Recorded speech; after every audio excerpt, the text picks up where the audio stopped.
It's 1980, and FM synthesizers are putting the analog synthesizers out of business. It'll be another 3 decades before Skrillex learns how to use them. I was looking for a sawtooth waveform, and I remembered that using frequency modulation or FM synthesis, you can make an approximation of a sawtooth waveform. And an advantage of it is it has sort of a rounded edge on it. So I'm going to show how to do FM synthesis or frequency modulation in Affinity Photo's procedural texture filter. This is my FM oscillator, and it's got, just start off with a 2 vector. It's basically, I'm using an oscillator, a sine oscillator, and then inside of that I've got another sine oscillator. And this one has a frequency multiplier. I can also fine-tune the frequency.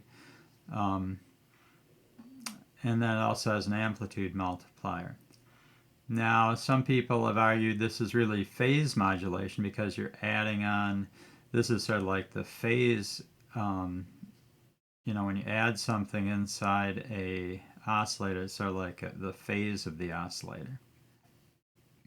Anyway, this is how it goes, and so I'm going to show this one, then I have another example where I take it and add some colors to it. So here's the basic situation. If I have this turned off, then I have a regular sine wave.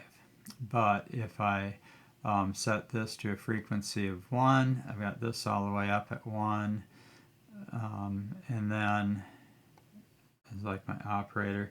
I can shift. If I increase this about a third of the way up, it starts to approximate a sawtooth wave.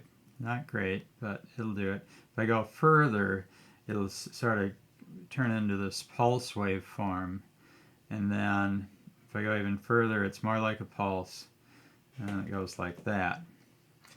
Now, you could I could bring this up even more. I don't have it set up to do that right now. But the other thing you can do, I'm going to just bring this down. If I increase the frequency to 2, then I can bring this up and it gets a more complicated waveform. So as you adjust this, it's more complicated.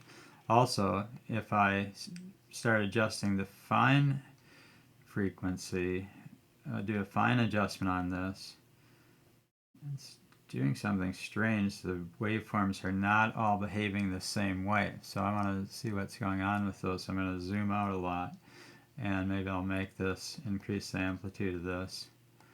Maybe I'll zoom out even more. So I have this sort of beat frequency that comes in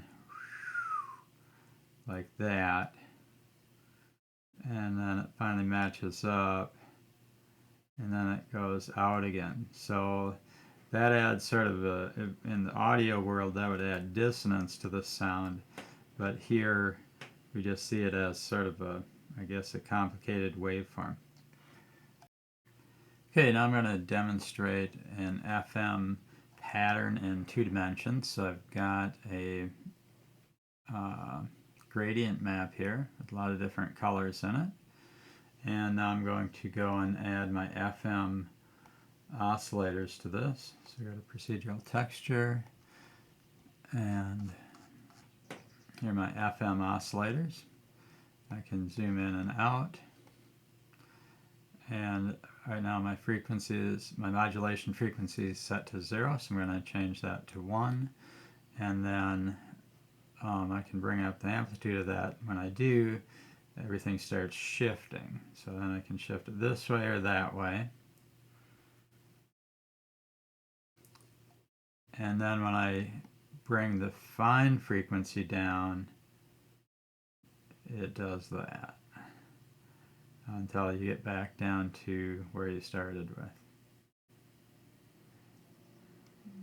Now if I zoom out a little more, I can see more of what's going on with that one. So I'll zoom out a bunch, and then you can see as it's sweeping in those different frequencies.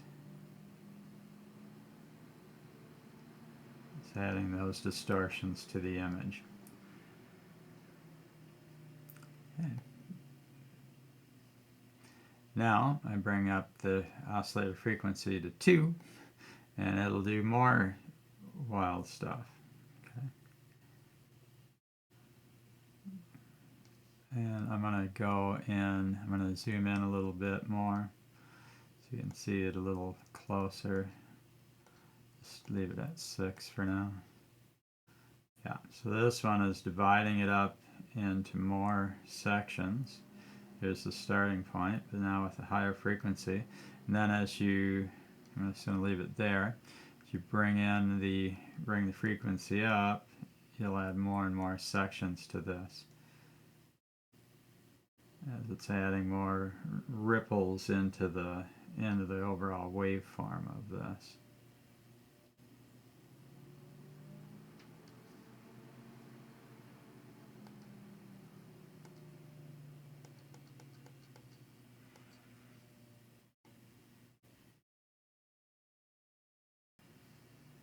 Okay, well, that's the technology behind dubstep.